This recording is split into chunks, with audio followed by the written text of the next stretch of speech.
तो hello guys, आप लोग कैसे, उम्मीद करते हैं कि बहुत ही अच्छे होंगे।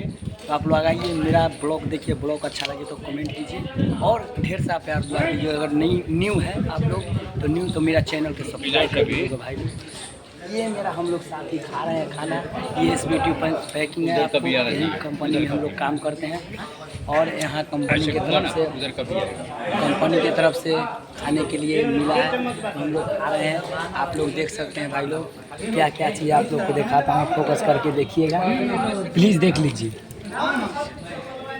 पूरी कचौड़ी ये सब गुजराती खाना है भाई।